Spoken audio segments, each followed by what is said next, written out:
гостин е професорот доктор Александар Стериов. Како сте, професоре, за почеток? Добар. Баш ми е мило. Денеска ќе разговараме околу кафето. Вие сте историчар, познат во Битола, меѓу битолчани, ако не и пошироко. Сигурно сте прочитале, сте забележале некои записи. Од каде потекнува кафето воопшто? Кафето како пијалок има голема традиција. Преданијата велат дека кафето потекнува од Етиопија, од една покрајина која се вика Каф. Оттаму и името на овој пијалок. Има едно предание кое вели дека некој овчар забележал дека неговите овци брестат лисија и плод од некакво растение и како тие потоа станале многу весели. Тој тоа го прифатил, па пробал од тоа растение да направи некаков пијалок, потврдил дека и тој станал така расположен и весел и така се проширил тој пијалок, среден исток, близок исток и така натаму. А има еден податок кој што вели дека во 873 година дека кафето веќе е и расширено. Податокот се наоѓа во еден стар ракопис што се чува во Париската национална библиотека. Тоа е потврда, значи 8 век, односно 9 век, кафе се пиело веќе на широко. Инаку, кафето во Европа доаѓа преку Турција. Кога зборуваме за Турција, знаеме дека нашава земја веќе 5 века беше под Турската империја. Значи ли тоа дека можеме да ја поврземе нашава традиција на пиење кафе со Турција, посебно веќе како што нагласивте цела Европа? Точно е така. Дека кафето кај нас доаѓа преку Турција. Се тврди дека првите што отвораат кафеана во Истанбул биле сиринци од градот Алепо. Сега тој многу настада од оваа последна војна во Сирија. 2 кафеани биле и од тоаш кога се виде дека кафето станува веќе пријатно за разговор, за дружба, се отворале кафеани многу често во Турција. Кога доаѓаат европјаните веќе откриваат новата силна империја и зачудувачки занив е што луѓето толку се влюбени во еден пијалок кој што надворешно не е многу пријатен, црн по боја, по вкус горшлив и така натаму.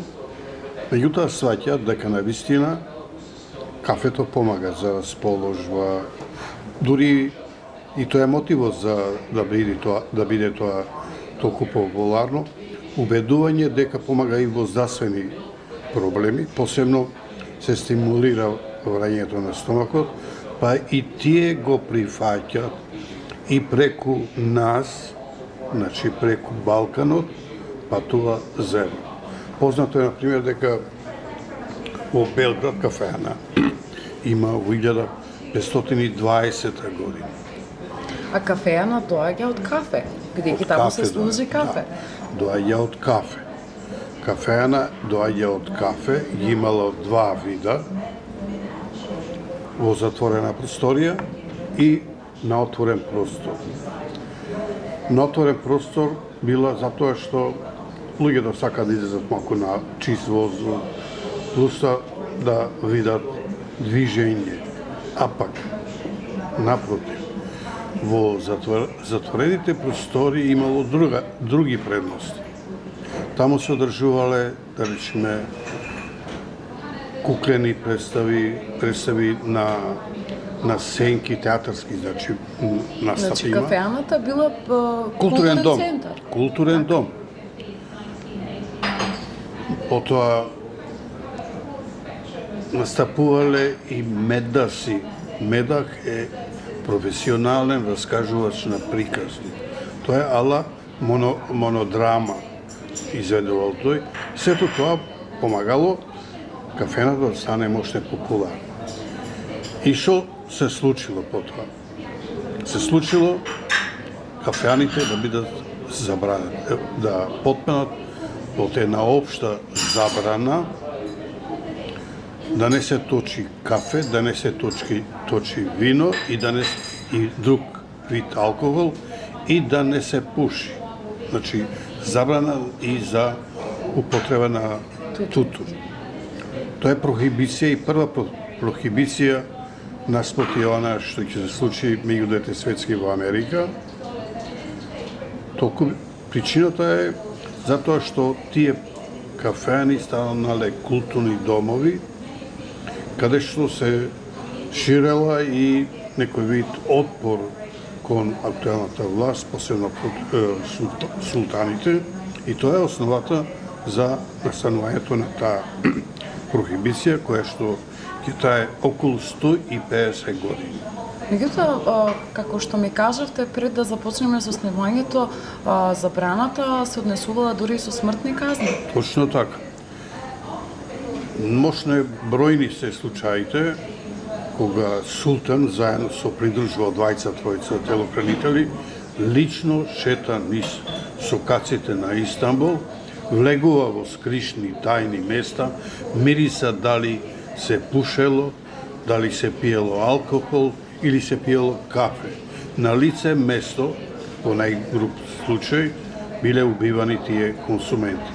Во поблаг случај, па казни биле на тие консументи да ги закачат со бруд за увото од влезната врата на кафеаните и така да престоат 24 сати.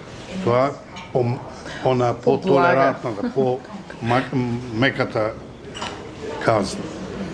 Инаку, рековме, од Турција, преку Балканот, Виена и цела Европа го прихвати кафето. Тоа е историјата на кафето, почетната историја. Пред да се префрлам на темата битола и кафето, пошто до ден денес е позната како битолчани пијачи на кафе редовно на широк сакат, ќе ве запрашам за принципот на подготовка на самото кафе. Значи не е едноставно да се свари кафе, во смисла стави вода, стави кафе, нека проврие и ете ти кафе. Меѓутоа има некој принцип, има посебен начин на подготовка, има традиција и посебно внимание кога станува збор за подготовката на кафе. Точно така. 17 век, да речеме, оваа практика, култ имало, цел ритуал бил во подготовката на кафе. Првен, како се печело кафето. Во Истанбул во 17 век имала државна печилница на кафе, а пак во другите места тоа го правеле професионалци, кафе толчачи ги викаа. Тие кафе толчачи почитувале и желби. Кафето било скапо и многу пати се мешало со наут.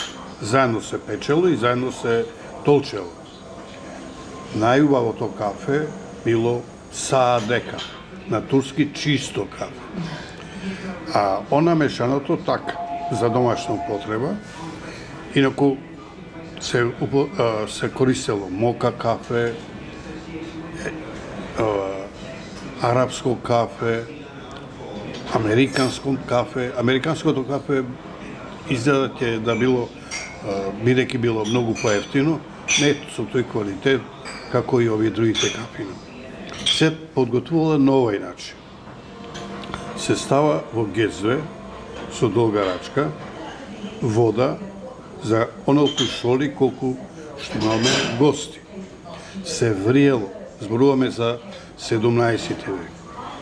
Водата ќе превриела, ќе се ставела определената количина од кафе, по желба и слад, главно тоа шеќер бил, и така жешко или ладно се пиело. Инаку, врењето на кафето исто така имало еден принцип, а тоа е не е еднаш да преврие, туку 10 до 12 пати да се почувствува и миризбата на кафето. Интересно, еден патеписец прави разлика, па како се пие.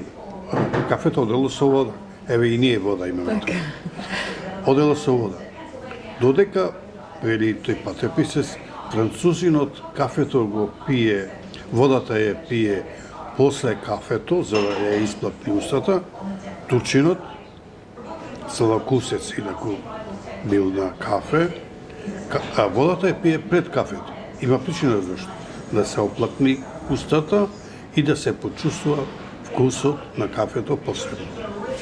Преминуваме во онај дел каде битола го добива епитетот на пиење кафе. И денеска сме сведоци, не само по возрастната популација, туку многу млади луѓе излегуваат надвор, излегуваат на широк сокак за да го испијат тоа дневно кафе, дневна доза на кафе во битола. И тоа се прави секојдневно, независно дали е празник, делник, работен ден или пауза од работа.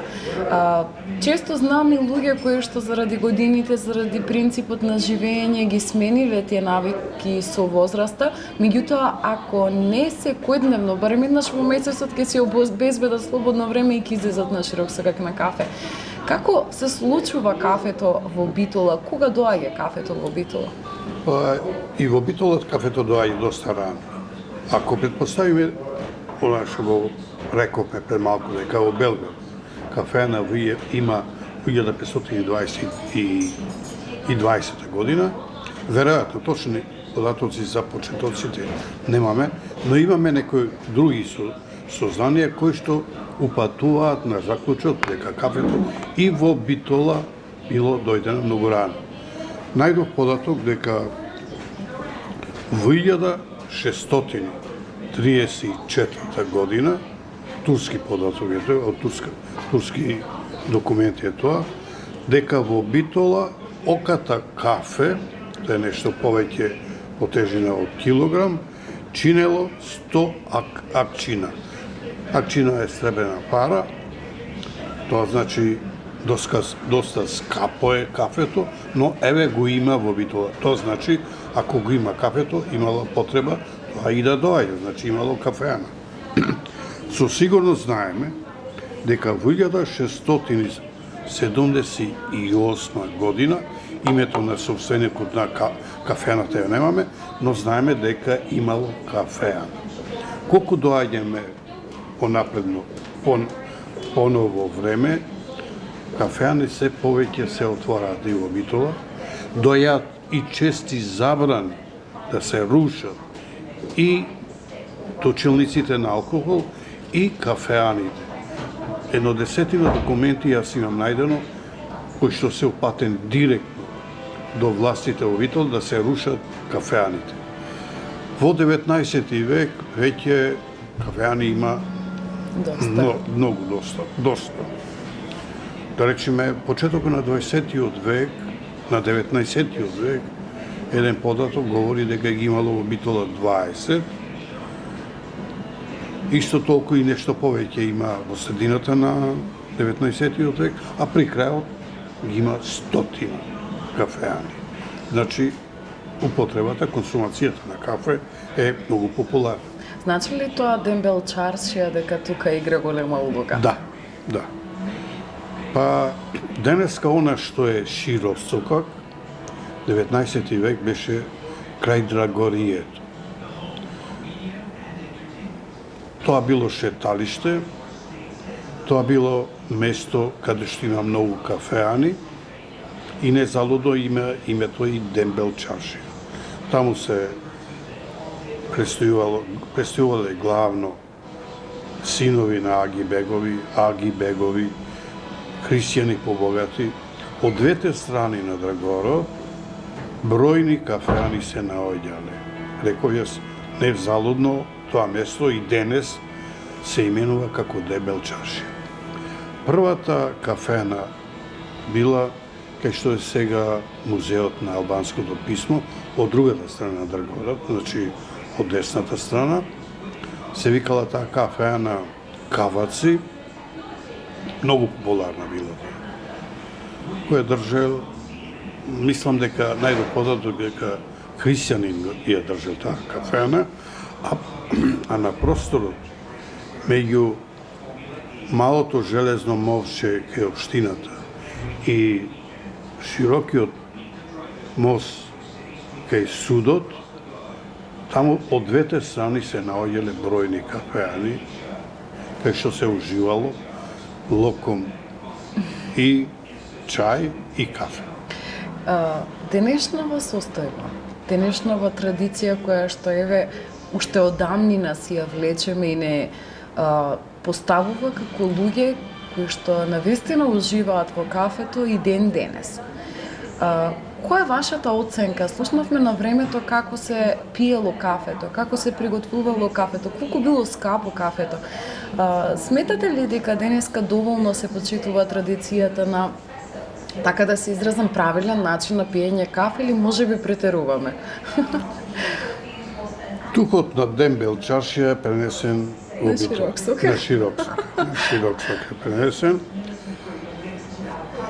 Во 1868 година низ Битола врви една русинка, името не и го знаеме, презимето е Карлова и таа за широк сок го пишува ова. Вели таму има многу банки, трговски дуќани, 1868 година. Едно фотоателје, може интересно, и една сладкарница. За кафеани не споменува. Меѓутоа, веројатно, ако крајот на 19 век има 100 кафеани низ Битола, дел од нив при крајот на 19 век се наоѓаат и на широк сок. Сега пиењето кафе е малку поинако. До вчера и мојата генерација постара, главно турско кафе се пиело онај рецепт што го кажав пред малку, а сега на многу различни начини се пие. И разни видови, нели го имаме капучиното, еспресото, па долго, па кратко, па разни видови да речем. Меѓутоа, она што сакав да го кажам е, дали тоа значи дека битолчани во иднина, мојот син можеби и другите кои што се на негова возраст ќе ја продолжат традицијата, ваше мислење? Предпоставувам дека ако овој пијалок има традиција од скоро 2000 години, веројатно и ќе продолжи. Меѓутоа, што е интересно? Оние што ни го открија кафето, турците. Турците, да одите во Турција, ќе видите дека многу ретко се пие кафе, напротив се пие чај. Па да не стане исто и то и кај нас. Професоре, ви благодарам што одвоивте време, што ја споделивте оваа приказна со нас. Всушност не е приказна, туку ова се записи кои што одамнина датираат и што на нашите гледачи им доловивме малку да се копне по историјата, да се открие традицијата.